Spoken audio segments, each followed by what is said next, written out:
आदाब दोस्तों, पिछले कई दिनों से दो यूट्यूबर्स के दरमियान भयानक लड़ाई चल रही है।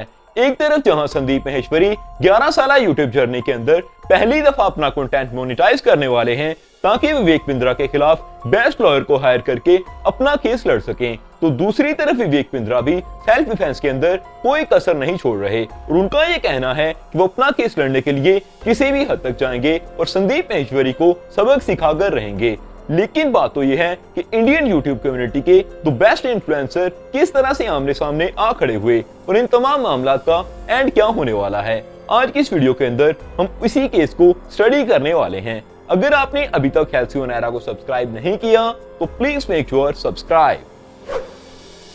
ये है संदीप महेश्वरी जो कि पिछले 11 साल से YouTube के ऊपर वीडियोस अपलोड कर रहे हैं और इनका चैनल इंडिया के उन चंद चैनल्स में से आता है जिनके ऊपर 20 मिलियन से ज्यादा सब्सक्राइबर हैं। लेकिन हैरानकुन तौर पर इनका चैनल मोनेटाइज नहीं है और ना ही ये एड से पैसे कमाते हैं और ना ही पेड प्रमोशंस की वजह से, क्योंकि ये किसी भी चीज को अपने चैनल पर प्रमोट नहीं करते।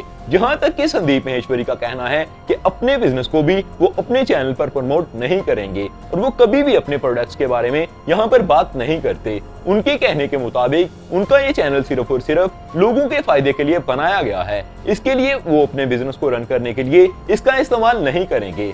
लेकिन दूसरी तरफ अगर विवेक बिंद्रा को देखा जाए तो विवेक बिंद्रा ने अपने सफर की शुरुआत 2010 के अंदर की थी। इन्होंने ACT के नाम से एक कंपनी बनाई जो कि लोगों को कंसल्ट करती थी और छोटी कंपनीज को बड़ा बनाने के अंदर अहम किरदार अदा करती थी। विवेक बिंद्रा के मुताबिक इन्होंने बहुत सारी कंपनीज को जीरो से उठाकर बहुत बुलंदी तक पहुंचाया है। लेकिन 2019 के अंदर इन्हें इस बात का ख्याल आया कि हम छोटी कंपनीज को बड़ा बना रहे हैं, लेकिन बहुत सारे ऐसे इंडिविजुअल्स हैं जो कि ऊपर जाना चाहते हैं लेकिन उनके पास कोई भी रास्ता नहीं है, उनको कोई भी राह दिखाने वाला नहीं है। इसलिए इन्होंने ACT को बंद करके अब बड़ा बिजनेस के नाम से एक नई कंपनी खोल डाली और इसके अंदर लोगों को कंसल्ट किया जा रहा था कि आप किस तरह से बड़ा बिजनेस बना सकते हो और किस तरह से अपने सफर को स्टार्ट कर सकते हो।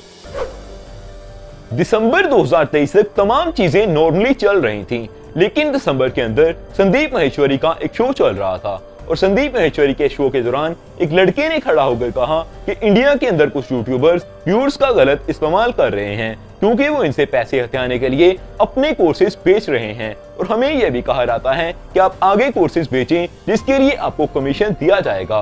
बेसिकली ये था कि उन लोगों को कहा जा रहा था कि अगर आप ये कोर्स लेंगे तो आप बिजनेसमैन बन जाएंगे, लेकिन वो लोग बिजनेसमैन बनने की बजाय सेलर्स बन जाते हैं और सेलर्स बनकर अपने कोर्सेज बेचने लगते हैं। जिसके बाद संदीप महेश्वरी काफी हैरान हुए और उन्होंने वहां पर किसी का भी नाम नहीं लिया।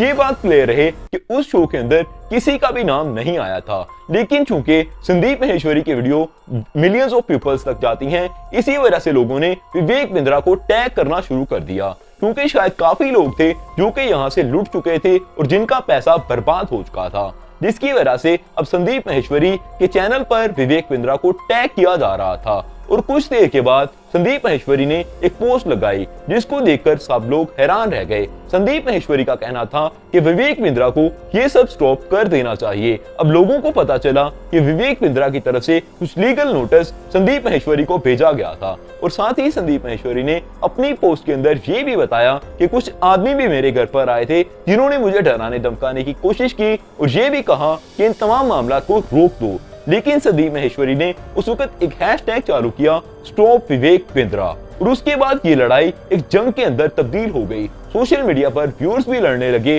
और इन दोनों के दरमियान भी जंग काफी गर्म हो गई। अब विवेक बिंद्रा भी इस बात पर उतर आए हैं कि वो किसी भी तरह से अपना बदला जरूर लेंगे क्योंकि उनका इसकी वजह से काफी नुकसान हो रहा है। दूसरी तरफ संदीप महेश्वरी का कहना है कि मैं किसी भी फायदे के लिए ये काम नहीं कर रहा, तो मैं किसी को भी गलत नहीं करने दूंगा कि इतना बड़ा इन्फ्लुएंसर ऐसा काम करे, ये बात इसको जेब नहीं देती। लेकिन अब इस मामले की हकीकत के अंदर जाने की जरूरत है कि क्या ये मामला सचमुच में गलत है या फिर इसके ऊपर सिर्फ और सिर्फ ये चद्दर चढ़ाकर दिखाया जा रहा है।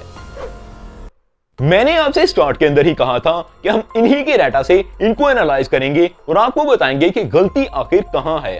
संदीप महेश्वरी से विवेक बिंद्रा ने अपनी एक वीडियो के अंदर सवाल किया कि आप मुझे बता दें कि स्कैम किधर है, हमने स्कैम किया कब है। तो संदीप माहेश्वरी ने अपनी वीडियो पहले ही अपलोड कर दी थी, लेकिन उसके कमेंट्स के अंदर उन्होंने एक कमेंट पिन किया जिसके अंदर उन्होंने स्कैम को डिफाइन करते हुए कहा कि अगर आप किसी गंजे को कंघी बेच रहे हो तो उसके अंदर कोई मसला नहीं है, आप उसे कंघी बेच सकते हो कि जब आपके बाल आएंगे तो आप इस कंघी को इस्तेमाल कर लेना। लेकिन अगर आप किसी गंजे को ये कहकर कंघी दे रहे हो कि आप इसको इस्तेमाल करोगे तो इससे आपके बाल आ जाएंगे और आप ये इसको करोड़ों की कीमत के अंदर दे रहे हो, तो ये स्कैम है, आप गलत कर रहे हो, आप लोगों को पागल बना रहे हो, जिसकी वजह से ये स्कैम के अंदर आता है और इसको हम LMM कह सकते हैं। ये मल्टी लेवल मार्केटिंग के अंदर आ रहा है और इसकी वजह से अवाम का काफी नुकसान हो रहा है। अब बात करते हैं कि इस मामले का एंड क्या होने वाला है और इसके अंदर असल कसूरवार कौन है। अगर बात की जाए विवेक बिंद्रा की तो उन्होंने एक ऐसा प्लान बनाया है जिसकी वजह से वे उस केस से बाहर निकल जाएंगे। असल के अंदर उन्होंने एक पोस्ट लगाई जिसके अंदर उन्होंने कहा कि जिन भी लोगों का पैसा डूबा है वो अपना पैसा रिफंड करवा सकते हैं। उन्होंने ऐसा भी कहा कि 1-2 महीने के अंदर ऐसा हुआ था कि मामला खराब हुए थे जिसकी वजह से लोगों का शायद पैसा डूबा हो, लेकिन हमारी टीम ने लोगों का पैसा रिफंड करना शुरू कर दिया है। जब लोगों का पैसा रिफंड हो जाएगा तो हो सकता है कि केस के अंदर इतनी ज्यादा मजबूती ना रहे और संदीप माहेश्वरी काफी कमजोर पड़ जाएं। दूसरी तरफ ऑडियंस भी 1-2 दिन के अंदर काफी लो हो जाएगी, जिसकी वजह से इस केस के अंदर इतनी जान नहीं रहेगी। लेकिन अगर बात की जाए असल कसूरवार की तो असल कसूरवार वही लोग हैं जो कि इन लोगों पर अंधाधुंध यकीन करते हैं। असल के अंदर उन लोगों को इंटर करते ही इस चीज की समझ आ चुकी होती है। कोई 1 या 2% लोग ही ऐसे होते हैं जिनको एंड तक समझ नहीं आती कि उनके साथ कोई स्कैम होने वाला है, लेकिन जानबूझकर लोग मल्टी लेवल मार्केटिंग के अंदर एंटर होते हैं और ऐसा करने की कोशिश करते हैं। हर इंसान शॉर्टकट को ढूंढता है और शॉर्टकट की तरफ जाने की पूरी कोशिश करता है। जब उनको कामयाबी नहीं मिलती तो फिर इस तरह की कंप्लेंट्स मिलना शुरू हो जाती हैं। लेकिन असल के अंदर अगर आपको तरक्की करनी है, अगर आगे निकलना है, अगर वाकई के अंदर बड़ा बिजनेस बनाना है तो आपको सालों की मेहनत दरकार है और उसके बाद ही आप कामयाब हो पाओगे। Subscribe the channel for more videos. Thank you, all of you to be with us.